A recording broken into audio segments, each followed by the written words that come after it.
বিধানসভা থেকে এবার লোকসভাটা ভালো ভোটে লিড হয়েছে, প্লাস আমরা অঞ্চলতেও একটা জায়গা হয়েছে। কেমন লাগে হিসাব? মন্তেশ্বর বিধানসভা 7টা বিধানসভার মধ্যে পূর্ব বর্ধমান যে বর্ধমান দুর্গাপুর লোকসভা কেন্দ্রের মধ্যে রেকর্ড মার্জিনে লিড দিয়েছে। 46,700 কত করে লিড আছে মন্তেশ্বর বিধানসভা। এবং এই লিডের মূল কারিগর মন্তেশ্বর পঞ্চায়েত সমিতির আমাদের সভাপতি আহমদ হোসেন শেখ মহাশয়। এবং এই লিডের সঙ্গে সঙ্গে তিনজন গ্রাম পঞ্চায়েতে অতীতের সমস্ত রেকর্ড ছাড়িয়ে 2000-এর কাছাকাছি ভোটে এই তিনজন গ্রাম পঞ্চায়েতেও আমরা লিড দিতে পেরেছি। কেমন লাগে লিড পাওয়ার পর? গতবারের থেকেও মনে হচ্ছে এবার বেশি সংখ্যক ভোটে পেয়েছে মনে করছি। বিধানসভা নির্বাচনের থেকেও রেজাল্ট ভালো। আমরা 2000-এর মতো ভোটে আমরা তিনজন গ্রাম পঞ্চায়েত, যেটা ছোটো অঞ্চল মন্তেশ্বর ব্লকের মধ্যে ছোটো গ্রাম পঞ্চায়েত, সেখান থেকেও আমরা 2000 ভোটে লিড দিয়েছি। মূলত কি ভোটটা কি মহিলাদের লক্ষ্মী ভাণ্ডারের জন্য ভোটটা পড়েছে মনে করছে? লক্ষ্মী ভাণ্ডার, কৃষক বন্ধু, সমব্যাথী, স্বাস্থ্যসাথী, রাজ্য সরকারের অসংখ্য স্কিম আছে, আমাদের সংগঠন আছে। বিজেপির তো কোনো সংগঠনই নেই এখানে, বিজেপির এখানে কোনো সংগঠনই নেই।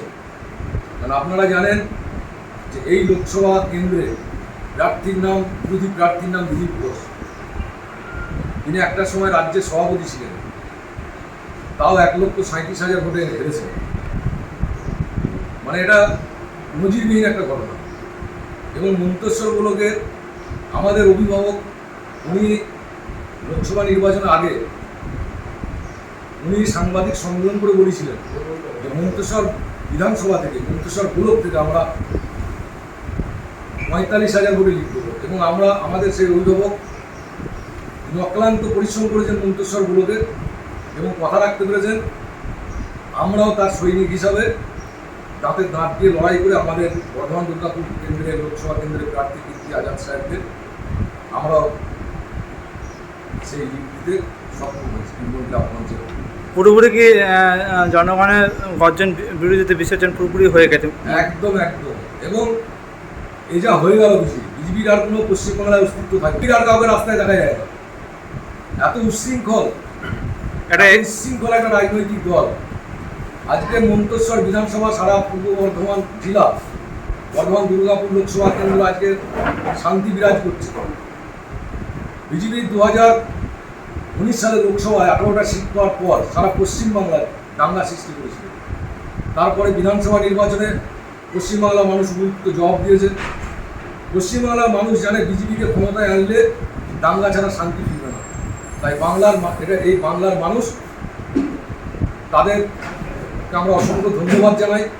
বিরোধী দলনেতা যেভাবে দাঙ্গা লাগানোর চেষ্টা করেছিল সন্দেশখালী থেকে শুরু করে, সমস্তটা মিথ্যা প্রমাণ হয়েছে, আপনারাও জানেন। এবং মিডিয়া চক্রান্ত করে তৃণমূল কংগ্রেসকে ঢুকতে পারবে না, ঢুকা যায় না। সন্দেশখালীও তো ব্যাপক ভোটে এক্সিট পোল না দেখাতো। এবং এটা একদম মিডিয়ার একটা শ্রেণী, আমি সব মিডিয়াকে দায়ী করবো না, মিডিয়ার একটা শ্রেণী ফুল এক্সিট পোল না দেখালে বিজেপি কাউন্টিংই যেত না। 4 তারিখ পর্যন্ত তাদের মেয়াদ ছিল শেষ। কারণ আমরা জানতাম দিলীপ ঘোষকে পৃথিবীর কোনো শক্তি নাই বর্ধমান দুর্গাপুর লোকসভা কেন্দ্র থেকে জিতিয়ে দেয়। কারণ তৃণমূলের সেই সংগঠন, আমরা যারা বুথ স্তরে যারা কর্মী, আমরা সেইভাবে মানুষের সঙ্গে থাকি। আমাদের সেই আত্মবিশ্বাস ছিল, মিডিয়া বলে দিলেই তো হয়ে যাবে না। ভোটটা মিডিয়া দেয় না, ভোটটা সাধারণ মানুষ দেয়, পশ্চিমবাংলার জনগণ দেয়। এলাকা আস্তে আস্তে আরও সংগঠন শক্তিশালী হচ্ছে। অবশ্যই অবশ্যই। এবং তাদের যে উচ্ছৃঙ্খল আচরণ 2019 সালে এই পূর্ব অঞ্চল তথা সারা রাজ্য বর্ধমান জেলাবাসী দেখেছে, অতীতে সেই ভুল আর বাংলার মানুষ করবে না।